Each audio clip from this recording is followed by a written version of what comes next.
Mesdames, Messieurs, bienvenue dans votre émission Univers de Femmes, une émission qui fait la promotion de la femme, de sa pensée, mais aussi de sa vision pour la bonne marche de la République démocratique du Congo. Vous le savez, la femme en République démocratique du Congo contribue positivement pour le développement de ces pays par son expertise. Et aujourd'hui, nous avons le réel plaisir de recevoir pour vous une femme battante, une femme qui fait parler d'elle. Nous allons la découvrir tout au long de cette émission Univers de Femmes. Mesdames, Messieurs, bienvenue à tous et à chacun. Madame Karine Ngoyi Mousoulepi, bienvenue sur les antennes de Canal Numérique Télévision. Merci Madame la journaliste. Qui est Karine Ngoyi? Karine Ngoyi Mousoulepi est quatrième dans une famille de 6 enfants. Elle est d'origine de la province de Mai-Ndombe. Elle est née le 3/3/1982 à Ilebo. Elle a fait ses études primaires à Lubumbashi, les études secondaires à Kalemi et à Lubumbashi au complexe scolaire Imani, où elle a décroché son diplôme d'État. Mes études universitaires, j'ai commencé à Lubumbashi en communication et j'ai décroché mon diplôme de graduat à l'Université catholique de Kinshasa. Et par la suite, je suis partie en Afrique du Sud pour parfaire mes études en business communication. Vous êtes membre, un ou cadre au sein du parti politique PALU, Lumumbiste Unifié. Quelles sont vos prérogatives dans ces partis politiques? Je suis cadre du parti Lumumbiste Unifié. J'ai adhéré au parti depuis l'année 2010. Vos prérogatives, c'est seulement cadre? Vous avez une structure quelconque? Un département quelconque que vous gérez, voilà. Je suis secrétaire provinciale pour la juridiction de la Gombe et j'ai été nommée récemment secrétaire nationale adjointe en charge des gens, familles et enfants. Il y a plusieurs partis politiques. Qu'est-ce qui vous a motivé à adhérer au PALU uniquement, pas d'autres partis politiques? Pour la petite histoire, quand je suis revenue d'Afrique du Sud en 2010, comme on dit, l'environnement parfois influence la personne. Dans ma famille, j'ai rencontré mon père, était déjà cadre au Parti Lumumbiste Unifié. Et dans la parcelle familiale, il y avait une cellule qui organisait ses activités chaque dimanche. Et par curiosité, j'ai approché la cellule pour voir. Et là, je découvre qu'il s'agit d'un grand parti bien organisé. Et un parti, pas n'importe lequel. Ce n'est pas dans l'intention de blesser les uns ou les autres. Un parti qui s'appelle Parti Lumumbiste Unifié. Et quand on voit Lumumba, on voit une grande personnalité dans l'histoire de la République démocratique du Congo et voire même au niveau de l'Afrique, parce qu'il y a des pays où vous trouverez des avenues Lumumba, même au niveau du monde et tout et tout. Alors c'est comme ça que j'ai adhéré au Parti Lumumbiste Unifié. Je trouvais aussi un bon cadre, c'est-à-dire un parti bien organisé, bien structuré.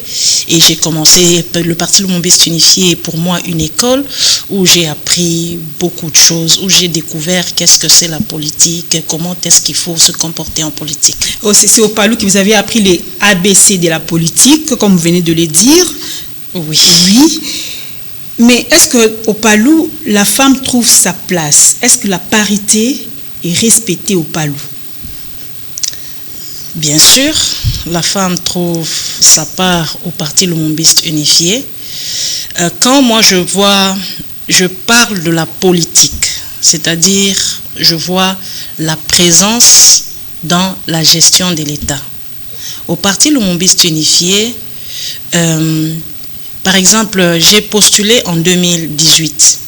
Il y a des femmes qui ont été alignées comme candidates à la députation nationale et provinciale. Et en 2023, j'ai encore postulé. Il y avait beaucoup de femmes alignées. C'est-à-dire le PALU a la volonté de promouvoir la femme pour la gestion de l'État. Vous avez postulé en 2018, vous avez postulé encore en 2024, législative provinciale dans la circonscription de la Gombe, mais vous n'avez pas été élu. Une bonne expérience ou vous regrettez de passer par là? Personnellement, je ne regrette rien. En 2023, lorsque le parti lumumbiste unifié est allé aux élections, nous sommes partis comme regroupement AAC Palou. Donc le combat était d'avoir des voix dans le panier pour le compte du Palou. C'est-à-dire, j'ai participé à la conquête du pouvoir. Les nombres de députés que nous avons pu avoir, c'est-à-dire les voix que j'ai apportées ont contribué à atteindre ce qu'on appelle le seuil. Oui. Vous voyez un peu. Et puis, mon combat était que nous allons aux élections, que nous puissions avoir plusieurs députés. Si je peux avoir la chance d'être retenu comme l'un des députés, je remercierai l'Éternel. Mais si je ne suis pas aussi retenu, donc élu, il arrive que je ne suis pas élu et que les camarades du parti sont élus, ça serait toujours une bonne chose pour moi. Mesdames et messieurs, vous savez très bien qu'il y a peu, la République démocratique du Congo a célébré ses 64 ans de l'indépendance. Alors, les thèmes clés de cette émission, c'est 64 ans après l'indépendance. Quel est l'apport de la femme politique pour le développement de la République démocratique du Congo? Eh bien, c'est à ces sujets que nous allons débattre cette émission Univers des femmes. Madame Karine Ngoy Mousselepou, qu'est-ce qui vous a motivé à vous lancer en politique? Vous l'avez dit, mais vous êtes aussi un cadre au sein du PALU, vous l'avez aussi dit, il y a pas longtemps, on vous a vu aux côtés de Maître Didier Mazenga, qui est secrétaire général du PALU et ministre de l'intégration régionale. Vous étiez en Tanzanie, à Arusha. C'était quoi la mission principale de votre descente là-bas? Merci beaucoup, madame la journaliste. Nous nous sommes rendus en Tanzanie dans le cadre d'une mission officielle du ministère de l'intégration régionale. C'était pour prendre part, en tant qu'experte, nous étions partis pour prendre part, disons experts parce qu'il y avait aussi des collègues hommes, nous étions partis pour prendre part aux travaux préparatifs du 45e Conseil des ministres, du 45e Conseil des ministres de l'EAC. Oui. L'EAC, c'est-à-dire Eastern African Community. Bon, ici, je pense que nous appelons ça intégration régionale. Alors, il fallait préparer ce conseil de ministres, d'où il y avait la nécessité que les experts préparent les travaux en amont et afin que le conseil des ministres puisse avoir lieu. Vous êtes experte en communication au sein du ministère. Vous évoluez aux côtés des ministres, Didier Mazenga. Voilà. Bon, je ne suis pas experte en communication, mais à chaque fois qu'il y a une mission qui est organisée, il y a des experts qui sont alignés pour aller travailler. Vous pouvez être conseiller, mais vous allez en tant qu'expert pour travailler par rapport à la préparation. Voilà. Les retombées de cette mission. Au fait, nous avons pris part aux travaux préparatifs du 45e Conseil des ministres de l'EAC. Alors, le ministre, avant de prendre parole devant l'EAC, Eastern African Community, compte parmi ses organes ce que nous appelons l'EALE. L'EALE, c'est-à-dire Eastern African Legislative Assembly. Et pour qu'un ministre qui est de l'EAC, un ministre EAC d'un pays ou ministre de l'intégration régionale prenne part devant les députés de l'EAC, il doit prêter serment. C'est ainsi que son Excellence Maître Didier Mazenga a prêté serment devant les députés et grâce à ce serment-là, il est devenu membre effectif de l'Assemblée législative de l'Afrique de l'Est. Donc la RDC a maintenant un mot à dire, voilà, dans cette assemblée. Voilà, très bien. La RDC a un mot à dire dans l'assemblée. Donc à chaque fois qu'il y aura plénière, la RDC est représentée. Une bonne chose. 64 ans après l'indépendance de la République démocratique du Congo, Madame Karine Ngoy, un commentaire par rapport à ça. Est-ce qu'on peut penser, espérer à la bonne gouvernance, puisque je suis à la tête de la primature? Bien sûr, je commence tout d'abord par remercier le chef de l'État, son Excellence Félix Antoine Tshisekedi, pour avoir placé une femme à la tête du gouvernement, c'est-à-dire une première ministre pour la toute première fois dans l'histoire de la RDC. J'ai toujours dit la gestion de la femme, donc la présence de la femme dans la gestion de la chose publique apporte plus d'humanisme dans la politique. Tout d'abord, là où vous voulez dire que les hommes ne sont pas humains? Non, je n'ai jamais dit ça. Je n'ai jamais dit ça. C'est tout simplement pour dire que la femme est plus sensible aux problèmes. Parce qu'il y a même un adage qui dit éduquer une femme, c'est éduquer toute une nation. On n'a pas dit éduquer un père, c'est éduquer toute une nation. Éduquer une femme. Pourquoi on le dit? Parce qu'on sait que la maman accompagne l'enfant dès les premiers pas. Et quand la maman échoue à un certain niveau, donc même la destinée ou l'avenir de cet enfant-là peut être gâché. Alors on s'imagine d'abord, de par la nature, la femme est trop attentionnée aux problèmes de la société, de par la nature. Et quand elle vient dans la gestion de l'État, personne ne dira le contraire, qu'elle ne sera pas attentive aux cris, aux besoins de la population. Donc, c'est un peu ça. Donc vous saluez sa nomination et vous espérez à la bonne gouvernance. C'était ça la question. Je salue hautement sa nomination et je suis sûre que la bonne gouvernance sera la cotation, même à la fin de sa mission. Oui, déjà après 100 jours, on doit déjà la juger, après 100 jours. Bon, pour le moment, je ne me permets pas de dire un mot, parce que pour dire un mot, il faut avoir les faits en face. Alors, ça nécessite un peu de vérification à gauche, à droite. Mais je sais que le travail est en train d'évoluer. Je vois, par exemple, j'ai vu... Elle a fait une descente il y a peu au Nord Kivu et tout. Non, moi je vois, j'entre par contre dans le contexte de ce que je viens de remarquer dernièrement. J'ai vu, je crois que c'était à travers les médias, il y a le lancement d'une campagne contre les érosions. C'est déjà une bonne chose, parce que bientôt la pluie va venir.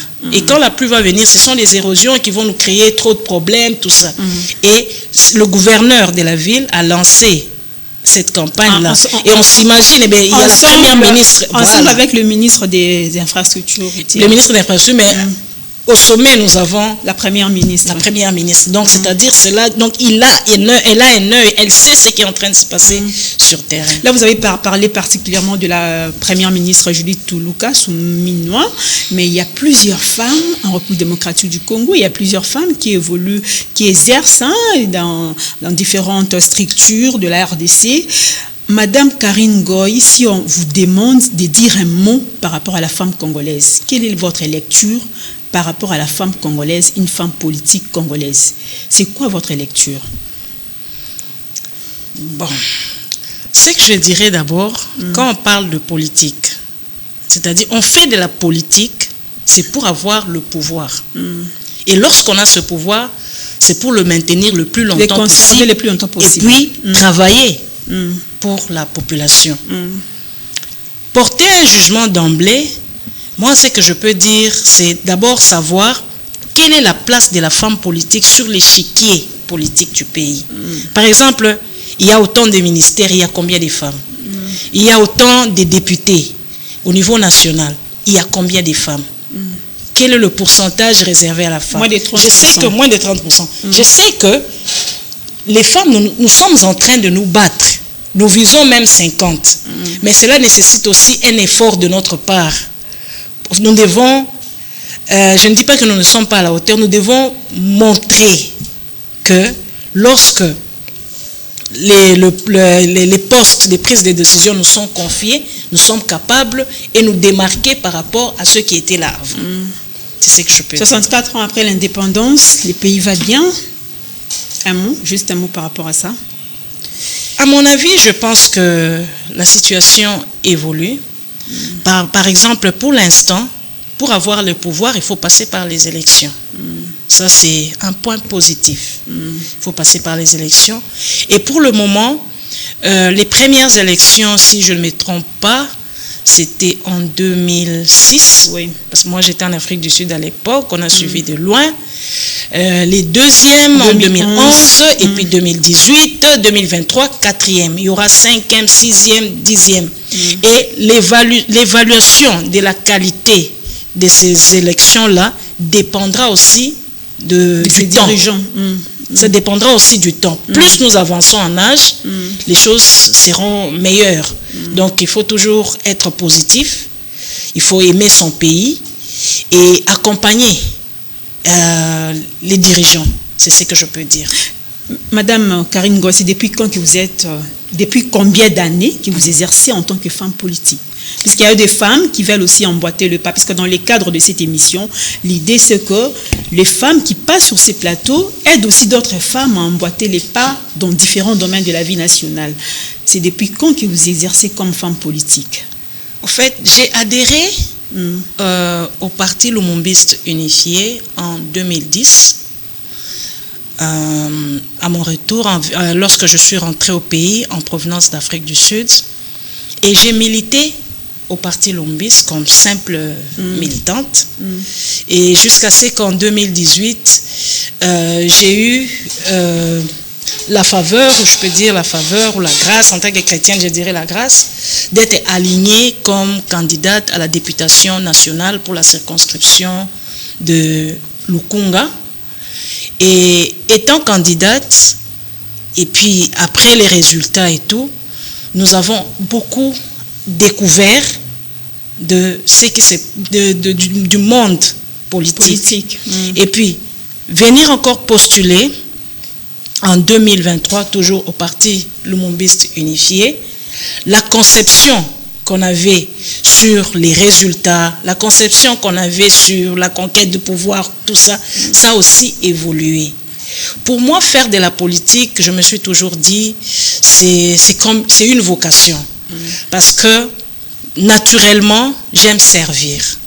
Naturellement, j'aime m'occuper de ce qui m'entoure. Et naturellement, j'aime voir mon prochain heureux. Alors, la politique aussi, c'est servir. Servir. D'abord, j'ai trop évolué en servant à l'église. Servir et non c'est servir. Bien sûr. Parce que nous remarquons, c'est comme si ça ne tient pas. Servir et non c'est servir. Parce qu'il y a d'autres personnes qui, lorsqu'ils sont en politique, c'est pour se servir et non servir.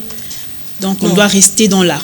On doit être en politique pour servir. Nous sommes des ceux qui sont en politique pour servir. De par la formation qu'on a eue du patriarche Antoine Kizenga. D'heureuse mémoire. Quand il était à la primature, et même quand il a pris l'option, je peux dire de démissionner, je pense que c'est ça le mot, il a pris l'option de démissionner afin qu'il y ait une continuité. Il nous a beaucoup appris. Je n'étais pas à la primature avec, mais tout ce que j'apprends, sa façon de diriger, sa façon de conduire, sa façon d'organiser, sa façon de planifier, ça nous apprend beaucoup. Et j'aurais même appris que un jour il est sorti, il avait un stylo en main, je pense que c'était après la démission, il sort, il réalise que le stylo devait être remis et il est rentré pour remettre. Tout ça c'est une formation que nous avons eue et nous ne pouvons pas trahir cette formation, nous ne pouvons pas trahir sa mémoire. Et le Parti Lumumbiste Unifié, c'est un des partis où nous mettons l'accent sur la discipline. Nous mettons l'accent sur la discipline et c'est un parti qui forme pour que demain, ces militants puissent, par exemple ces militants, lorsqu'ils sont au pouvoir, comment ils doivent se comporter. Je donne un exemple. Nous avons ce que nous appelons le Sénal, le comité exécutif national. C'est-à-dire, le comité national exécutif, c'est-à-dire, c'est comme le gouvernement du parti. Aujourd'hui, je suis secrétaire national adjointe en charge de genre, famille et enfants. En étant secrétaire, j'apprends secrétaire national, j'apprends comment ça se passe si un jour le Parti Lumumbiste Unifié a besoin d'envoyer quelqu'un pour le poste de ministre des gens, famille et enfants. il va se référer à ses secrétaires nationaux dans différents domaines. Et étant dans les différents domaines, nous apprenons. Comme je l'avais dit au départ, le Parti Lumumbiste unifié est une école. Donc nous apprenons beaucoup. Il y a l'idéologie, il y a ceci, il y a la discipline. Donc c'est un peu ça. Il y a 14 ans déjà, parce que vous avez parlé de 2010. Oui. Il y a déjà 14 ans, jour pour jour, que vous êtes au Parti politique Lumumbiste unifié. Quelles sont vos ambitions? Wow. Mes ambitions. Okay. En politique? Oui. Bon, mes ambitions, c'est que je dirais tout d'abord, je serai candidate une fois de plus. Vous n'êtes pas fatiguée là? Non, je ne suis pas fatiguée. Voilà. Je ne suis pas fatiguée. Je serai candidate une fois de plus en 2028. Et là, ça sera en national Lukunga. Je vais retenir en national.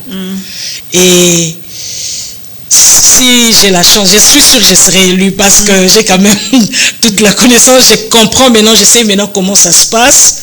Et que les élections, on les prépare 5 ans avant. Les élections, il ne faut pas attendre l'année en question pour commencer à se préparer. Avec ce que nous faisons déjà, nous sommes en train d'impacter la population.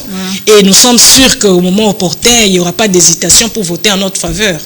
Donc c'est un peu ça. Madame Karine Ngoy, nous sommes presque à la fin de cette émission Univers de femmes. Si vous pouvez dire un mot à la femme congolaise qui vous suit en ces moments, que diriez-vous? La caméra est là devant vous. D'accord.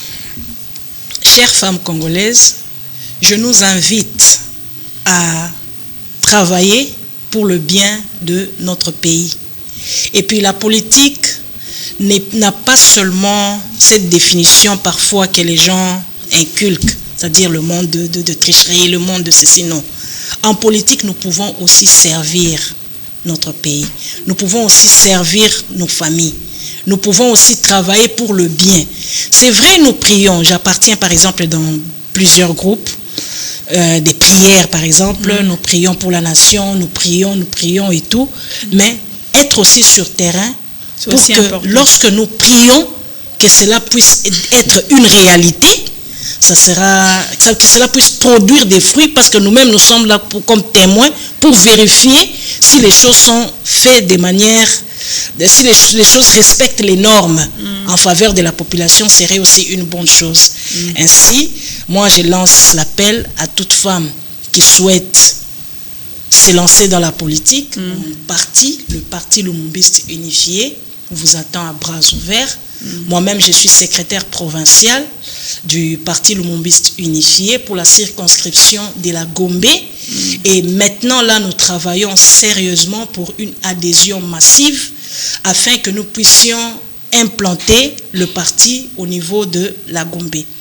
Je remercie déjà d'avance. Je sais que certaines qui sont en train de me suivre, ce sont celles avec qui j'avais déjà pris langue pour les encourager à adhérer au PALU. Je vous encourage, venez, qu'on travaille ensemble, construisons le pays ensemble et dans un cadre où vous recevrez aussi une formation. Maman Karine, émission c'est en français, oui, mais au moi liloba moko na lingala.